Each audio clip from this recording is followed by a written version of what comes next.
হায়রে মোবাইল, তুই কত কিছুই না খাইলি। রেডিও খাইলি, টিভি খাইলি, পত্রিকা খাইলি, টর্চ লাইট খাইলি, ক্যালকুলেটর খাইলি, ক্যামেরা খাইলি, ভিসিআর সিডি খাইলি, সিনেমা হল তাও খাইলি, কম্পিউটার ল্যাপটপ খাইলি, আয়না খাইলি, হাত ঘড়ি খাইলি, সবশেষে অ্যালার্ম ঘড়িও খাইলি, রাতের ঘুমটারও খাইলি, অল্প বয়সে চোখটাও খাইলি, আর লেখাপড়া তো খাইলি, মূল্যবান সময়টাও খাইলি, কিডনিও খাইলি। অনেকেই নাকি শুনেছি কিডনি বেচে আইফোন কিনেছে। বহু সংসারও খাইছিস। আর সংসারে মানুষদের মধ্যে প্রাইভেসি আজকাল নেই বললেই চলে। তুই তো সবই খাইলি। আমরা ছোটবেলায় সময় পেলে বড় ছোট সবাই একত্রে বসে গল্প করতাম, আড্ডা দিতাম। কতই না মধুর ছিল দিনগুলো। আর এখন মায়ের পেট থেকে পড়েই মোবাইল নিয়ে বসে যাই। আগে বিকাল হলে হাডুডু খেলা, ঘুড়ি ওড়ানো, ফুটবল খেলা, ক্রিকেট খেলা, কতই না খেলা হতো। প্রতিদিনই ঈদের আনন্দ দোলা দিত মনে।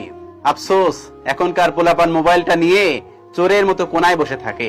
5 জন বন্ধু এক হলেও কথা হয় না, কারণ তাদের হাতে প্রত্যেকের হাতে রয়েছে মোবাইল। সবাই ঘাড় নিচু করে ফোন টেপে। আগের মতো এখন আর কেউ খেলে না। গ্রামে কোনো আনন্দময় অনুষ্ঠান এখন আর হয় না। চোখ বন্ধ করলে এই জাতির অন্ধকার দিনগুলো দেখতে পাই।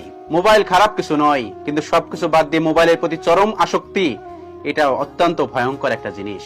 আসলে সবকিছু নির্ভর করে ব্যবহারকারীর উপর। আপনি যদি মোবাইলটাকে ভালো কাজে ব্যবহার করেন, তাহলে আপনি অবশ্যই তাতে ভালো কিছু পেতে পারেন। আর আপনি যদি খারাপ কাজে ব্যবহার করেন, তাহলে আপনি খুব সহজেই সেটাতে খারাপ কাজে নিমজ্জিত হবেন। আসুন আমরা সবাই ভালোর দিকে ধাবিত হই। আপনার সন্তানকে মোবাইলের আসক্তি থেকে দূরে নিয়ে আসুন। আপনার সন্তানকে একটু সময় দিন।